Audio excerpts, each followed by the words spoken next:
In my last video, I have discussed about the English programs and how to prepare you to work in Canada.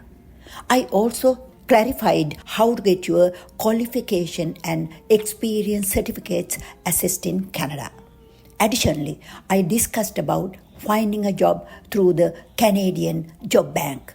Before I talk about tax benefits to newcomers, let's see the latest immigration updates in Canada. Canada is planning to do many big changes in 2024. Number one, this is for Canadian visa expired students and professionals.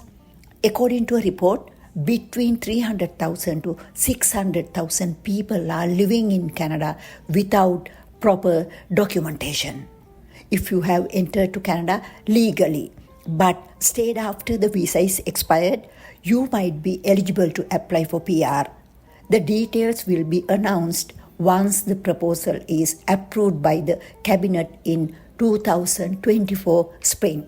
From 2024 January 1st, Canadian Caregiver Pilot Program will be accepting 5,500 applications for the Home Child Care Provider and Home Support Worker pilot programs if you can get a job offer from a Canadian family. These are split into two categories: direct entry into PR and gaining experience.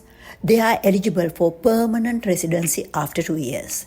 Number three, as a solution to housing crisis, Canada is planning to impose tough restrictions on the entry of temporary foreign workers. Now, let's talk about tax benefits and credits for newcomers. For these benefits, you need to be a resident of Canada.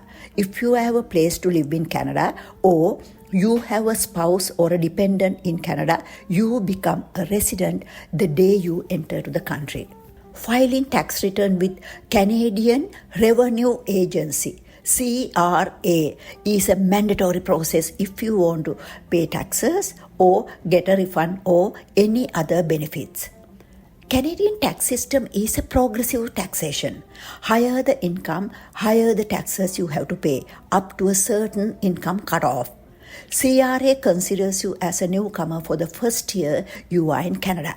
You are eligible for the following benefits and credits even if you just arrived in this land. Number one, child tax benefit. If you have children under 18 years of age, Canadian government grants you this tax as to help raising your children. The families with annual income of household 34,000 get the maximum child tax benefits. Children under 6 will get the higher monthly payment. Goods and services, harmonized sales tax credit. This is a tax-free quarterly payment to the low and modest income families to overcome the GST, HST payments that you pay. You don't have to apply separately for GST, HST.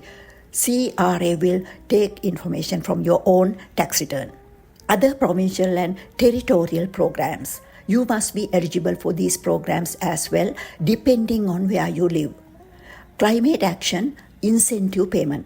Quarterly payment to offset the cost of the federal pollution pricing.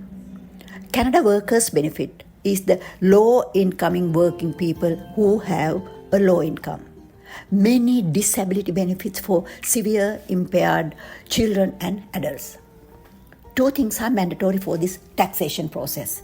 You have to have a SIN number, social insurance number, and also you must file your taxes every year even if you don't have an income. The filing due date is for personal tax return April 30th of the following year and June 30th is the corporate income taxes.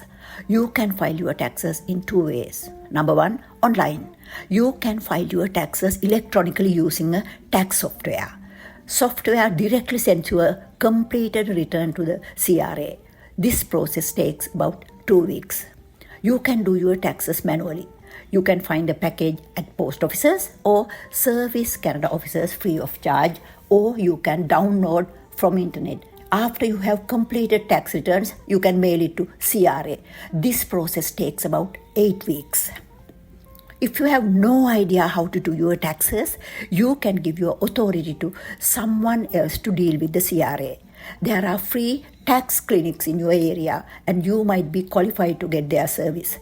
For information, you can visit canada.ca, Revenue Agency, Free Tax Help.